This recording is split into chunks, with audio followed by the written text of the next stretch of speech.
Muy buenas noches, bienvenidos a una nueva emisión de El Hilo Negro. Nuestra selección está fuera del Mundial y es momento de hacer un balance sereno de lo que representa el fútbol en nuestra cultura y en el caso de este programa en la dimensión religiosa. Un balance que vaya más allá de la euforia. Y es importante señalar que en la sociedad contemporánea, ante la falta de esperanza, tedio, incertidumbre, inseguridad, grandes sectores de la población encuentran en el fútbol un espacio lúdico, un espacio de reencantamiento, un sentido de vida. El fútbol llena vacíos y aporta significación existencial. Sociólogos, antropólogos señalan que el fútbol se está convirtiendo en una nueva religión laica. Los tradicionales lugares de culto son ahora reemplazados por los estadios, hoy convertidos en catedrales, en césped sagrados. Los santos son sustituidos por ídolos deportivos. Los clubes de fútbol suplantan las congregaciones religiosas. Los fieles se transforman en hinchas, en devotos y hasta en fanáticos. Por último, jugadores como Diego Maradona se alza como una deidad alrededor de la que sus seguidores han venido creando, la llamada iglesia maradoniana. El fútbol tiene una ritualidad, tiene símbolos y tiene fe y hace pensar que se trata de una religión, como decíamos, laica. Otros hablan de una religión secular, otros de una religión alterna, otros de una religión lateral.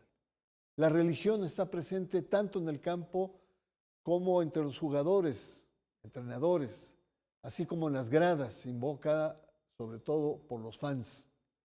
El hecho de que el fútbol esté relacionado con la idea de juego, debido a su alto grado de imprevisibilidad, la gente reza a sus dioses para ayudar a su equipo con la esperanza de obtener el triunfo. Bienvenidos al Hilo Negro, soy Bernardo Barranco y hoy nuestro tema es fútbol, cultura y religión. Vamos a nuestra primera cápsula que nos dará un contexto sobre todo numérico del crecimiento exponencial de este deporte y de los equipos, de la afición y sobre todo también su alcance mediático. Adelante con la cápsula. Nacido oficialmente en 1863 con la creación de la Football Association de Inglaterra, este deporte es practicado ahora en casi todos los rincones del mundo. El máximo organismo rector del fútbol mundial reúne a 211 asociaciones miembro, más que los países que integran la Organización de las Naciones Unidas. Se estima, por ejemplo, que alrededor de 5.000 millones de personas siguieron la justa mundial de Qatar 2022 en alguna de sus plataformas. Esta competencia internacional, creada en 1930, ha evolucionado de un torneo con 13 selecciones a un enorme certamen que en este 2026 reunió por primera vez a 48 equipos nacionales distribuidos en 104 partidos y con 16 sedes en Canadá, Estados Unidos y México. El crecimiento de esta competencia también se refleja en sus cifras de asistencia.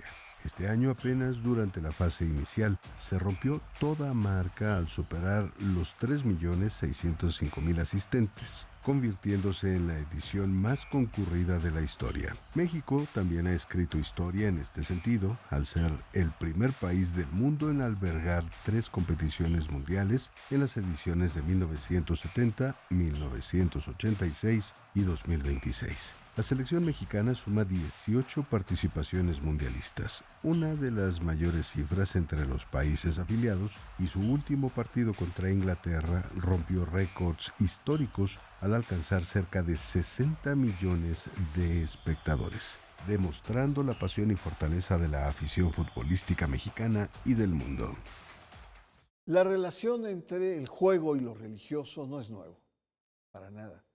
No debemos olvidar que muchas de las competencias atléticas tienen origen y culto a las deidades. Ahí está, por ejemplo, los Juegos Olímpicos en honor a las deidades griegas, o el juego de la pelota mesoamericana en honor a los dioses cósmicos.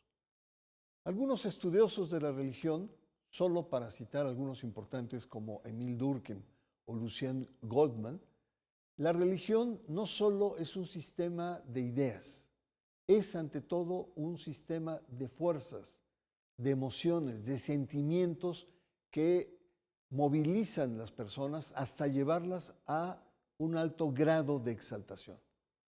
Émile Durkheim, padre de la sociología francés, afirma en su famoso libro Las formas elementales de la vida religiosa lo siguiente: la fe es ante todo calor, vida, entusiasmo, exaltación de toda la actividad humana, mental, que transporta al individuo más allá de sí mismo.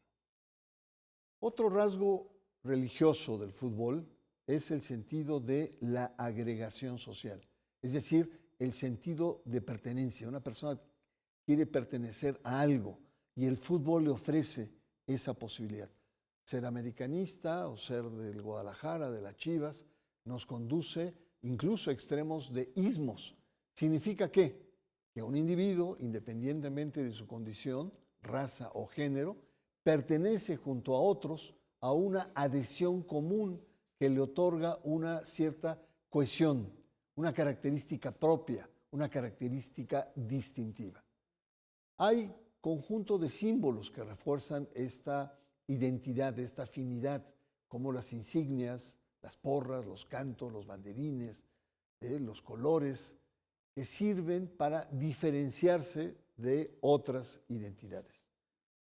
En Europa, ese sentido gregario del fútbol es mucho más corporativo. Responde a estructuras y a la composición organizativa de los clubes deportivos. Por ejemplo, en España, las Téseras, ¿no?, del Real Madrid o del Barcelona. Y esta identificación extrema del aficionado con el club puede también desbordarse y desbordar pasiones que pueden ser incontrolables. Se presenta la violencia de los fanáticos, ejercida sobre todo en Inglaterra y en algunos otros lugares por las barras, las porras, las hinchadas, que son expresiones radicales de esta adhesión. Hay que reconocer también la dimensión oscura de este deporte. El fútbol es más que un deporte, es uno de los negocios lucrativos más importantes, más jugosos a nivel internacional, que involucra a masas, grandes medios de comunicación, cientos de empresas que promocionan sus productos y conforman intereses. Estos pueden manipular la limpieza y la credibilidad de todo el andamiaje que involucra al organismo rector, sobre todo de los mundiales, equiparable la FIFA a la estructura del Vaticano, con intereses propios, autoridad indiscutible. Se trata de un fenómeno social que requiere, evidentemente, un mayor estudio, un estudio con agudeza. El fútbol, en tanto juego, en tanto acto lúdico y pletórico de emociones, es un factor también de reencantamiento de una realidad para hacerla más soportable la vida. Pero un buen número de sociólogos otorgan a este fenómeno una dimensión también, ojo, de embrutecimiento masivo. ¿Qué significa esto?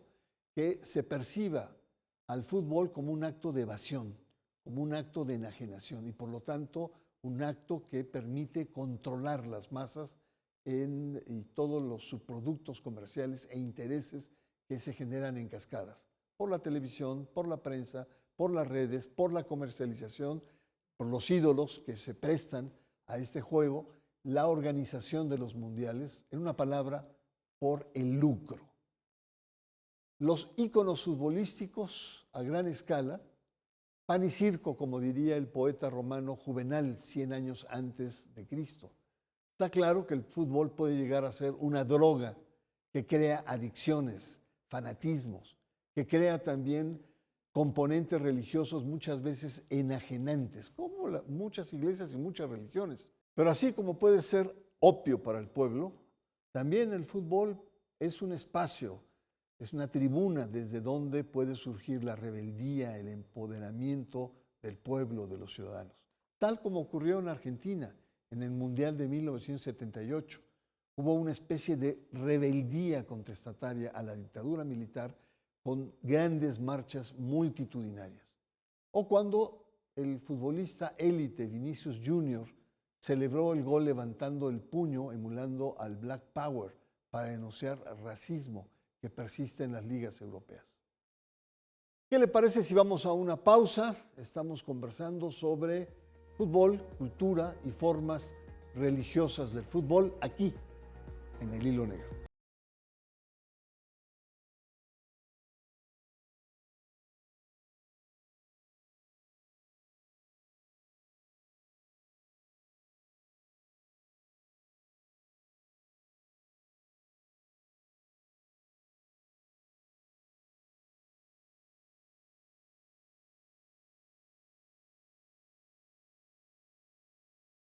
Observar al fútbol como un fenómeno social complejo ha llevado a intelectuales, filósofos, escritores y académicos de distintas épocas a reflexionar sobre el alcance de la pasión que despierta el balompié. El uruguayo Eduardo Galeano, como buen ejemplo, en su libro El fútbol a sol y sombra, rinde homenaje al balompié, pero también denuncia las estructuras de poder de uno de los negocios más lucrativos del mundo. En América Latina, Juan Villoro, uno de los cronistas y ensayistas más importantes del deporte, ha descrito al fútbol como un fenómeno cultural con sus propios símbolos, rituales y sistemas de creencias. Rosario Castellanos, en su artículo Mujer que juega fútbol o la belleza como parálisis, publicado en Excelsior en 1970, cuestionó los prejuicios de su época al refutar la idea de que el cuerpo femenino no era apto para practicar este deporte. Castellanos reflexiona además sobre cómo los estereotipos de género han condicionado históricamente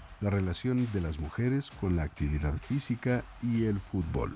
Jorge Luis Borges llegó a afirmar que el fútbol es popular porque la estupidez es popular.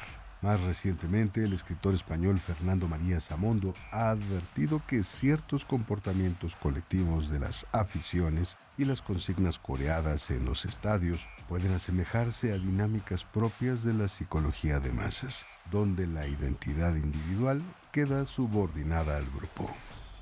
Interesante observar la opinión de intelectuales ante el fenómeno del fútbol.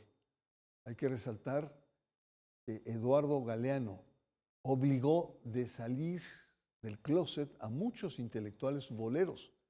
Para mí en la universidad era una vergüenza decir que me gustaba el fútbol y más que le iba a la América. Me cocían pero frito ahí. Y esto ha venido cambiando, ha venido mayor flexibilidad. Destaco al premio Nobel, me gustaría agregar, Albert Camus, gran admirador del fútbol, quien en su escrito sobre lo que le debo al fútbol afirmaba lo siguiente. Y él decía, lo que más sé acerca de la moral y de las obligaciones de los hombres, se lo debo a la sensibilidad que tengo por el fútbol. O el alemán, también alemán Martin Heidegger, que confesó, ya tenía 80 años, su pasión por el fútbol y sobre todo su admiración por el futbolista Franz Beckenbauer. Decía que era un artista del fútbol, una persona que resolvía con mucha elegancia los problemas. Pero en la cápsula vimos a José Luis Borges, que a diferencia de Camus, no extraía de ahí ninguna lección moral, sino todo lo contrario. Para él el fútbol era una de las representaciones de la estupidez humana. Varones, decía, que salen en calzones a perseguir una pelotita. ¡Qué payasada!, decía. Bueno, José Luis Borges tampoco le gustaba el tango, le gustaba más bien la milonga. Lo que muchos se preguntan cómo un argentino de cepa como José Luis Borges hablaba de su país, de su cultura, sin que le gustara el fútbol y el tango. Ahora, ¿qué le parece si vemos algunas analogías entre fútbol y religión? La primera analogía es el lenguaje y los nombres. Existen muchas formas de analogías entre el fútbol y la religión que penetran las entrañas mismas, sobre todo del lenguaje. Recordemos cómo se llamaba el estadio Wembley. en Londres, al que se le dio la categoría de la catedral del fútbol. ¿Qué me dicen de las Chivas y su apodo, el rebaño sagrado y así? O la palabra fanáticos. Ustedes saben que la palabra fanáticos viene del latín y que significa los del templo. Muchos equipos tienen nombres religiosos, como en Francia el famoso Paris Saint-Germain, en honor a un obispo bondadoso con los pobres y que fue canonizado. O en Argentina el San Lorenzo de Almagro, o el Cruz Azul de México en honor al Día de la Cruz de los Albañiles, o el Santos de Brasil, donde surge Pelé, y los Santos de Torreón. Es decir, hay muchos ejemplos. Otra analogía son los ídolos. Una recurrencia cuando las estrellas de fútbol se convierten en ídolos. Hay que recordar, en latín ídolo es la encarnación de una divinidad venerada. Aquí son los futbolistas que destacan por sus proezas, ¿no? Por ser tan efectivos, que pasan a la categoría de cracks, personas sobresalientes que rompen con lo ya conocido y que guardan una disciplina de esencia popular ante los ojos de los seguidores. Este universo realmente rico y politeísta de los ídolos recuerda a los estamentos de los dioses griegos, que vivían, sufrían, rivalizaban entre ellos mismos. Entre los dioses siempre hay algunos que por sus poderes, sus virtudes, tienen más peso. En el fútbol también. En el Olimpo de los ídolos futbolísticos destacan solamente un puñado selecto. ¿Cuáles son estos? Por ejemplo, Edson Arantes do Nascimento, Pelé, en Brasil. Franz Beckenbauer, en Alemania. Johan Cruyff, en Holanda. Diego Armando Maradona y Lionel Messi, en Argentina. Por mencionar solo algunos. A estos se les perdona todo, menos que dejen de ser ídolos. A Maradona, por ejemplo, se le perdonó casi todo. Su drogadicción, su promiscuidad, sus nexos con la mafia siciliana, su maltrato a las mujeres, su rebeldía peronista, e incluso el no cumplir con los estándares estéticos de la época. En la cancha, el llamado Pelusa era un dios. Parafraseando a Galeano, se transfiguraba cuando daba pases estratégicos, cuando sembraba a sus adversarios, cuando metía goles, y también el cómo los festejaba.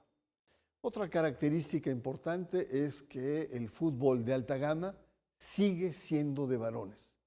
Aunque las mujeres participan en las ligas profesionales propias, aunque participen como árbitros, el fútbol no ha dejado de ser un deporte exclusivamente de hombres. Como la mayor parte de las iglesias, el fútbol es ante todo patriarcal, un espectáculo machista que nos recuerda a los miembros de las iglesias. Sus sacerdotes, sus clérigos, son fundamentalmente varones los que deciden. Hay muy pocas mujeres. Y sus preferencias continúan siendo un asunto privado. Otra analogía importante, el pecado. No hay nada más reprobable en el fútbol que el fracaso, el error, la pifia, adquiriendo estatus de pecado para los fanáticos. Es decir, la transgresión a la causa, el error extremo de fallar en el momento importante, en el momento culminante. Por ejemplo, un penalti en un momento clave. La decepción lleva para mucha gente incluso al suicidio. El pecado lleva también al castigo. Los extremos deforman, pero ilustran. Recordemos a un jugador como Andrés Escobar, que metió un desafortunado autogol en el partido mundialista contra Estados Unidos, que le costó la eliminatoria a Colombia. Un mes después, en un bar, seguramente con algunas copas, este jugador fue asesinado a balazos por un admirador que no le perdonó la pifia. Esto pasó el 2 de julio de 1994. Otra analogía, misterio y providencia. En el fútbol, como en la realidad, los fuertes, los poderosos, siempre ganan. Sin embargo, los aficionados guardan la esperanza de la sorpresa y del lance inesperado. Para el aficionado, ningún encuentro está ganado o perdido de antemano. La incógnita flota en el césped verde y que recuerda, por ejemplo, al débil Uruguay que vence en la final en 1950 Maracaná contra todo pronóstico. Es decir, el deporte como aspiración a una vida que no está predeterminada. Pero la suerte no está echada y depende de una promesa casi escatológica de triunfo. Depende de un sueño y de una alianza que establece el aficionado con elementos de divinidad mediante rezos, amuletos, fetiches, ciertos ritos. En el fondo existe el deseo providencial, con ello la experimentación lúdica de emociones profanas que transcurren durante un partido de fútbol. Otra analogía, las peregrinaciones.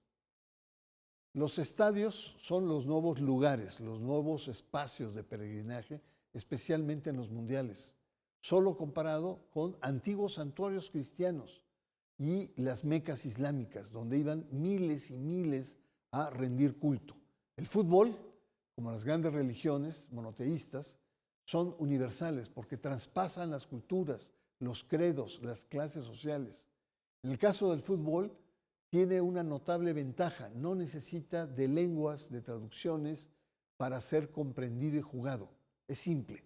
El desplazamiento de enormes masas humanas, y lo vemos en este mundial último, ¿no?, para presenciar partidos importantes como no solamente el enfrentamiento entre naciones, sino clásicos.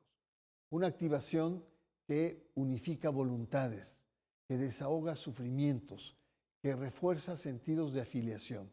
Es lo que también se muestra en estos grandes desplazamientos humanos. Así como un partido es un acto ceremonioso que se vuelve de estricta disciplina en los horarios, la vestimenta, las supersticiones, los rituales colectivos, la movilización de los aficionados también puede medirse en cientos de miles, lo que inevitablemente modifica las rutinas de toda una ciudad, de toda una región, de comercios, de escuelas, de accesos y hasta de paisaje. Finalmente, se pueden afirmar dos expresiones de relación del fútbol con la religión. Por un lado, el fútbol es en sí mismo que se está construyendo en una religión secular, alterna, paralela, como usted quiera llamarle. Pero por otro lado, la religión ha penetrado con fuerza en el fútbol al extremo de conducir comportamientos hasta místicos. Y los devotos se convierten en fanáticos, algunos de ellos peligrosos. Abordamos sobre todo el filón occidental cristiano en el fútbol. Nos faltaría explorar el universo musulmán africano, que también ha venido creciendo y que también tiene muchas particularidades. Pero eso lo dejamos para otro momento, quizá para otro mundial. Buenas noches, soy Bernardo Barranco y le espero la próxima semana aquí en el Hilo Negro.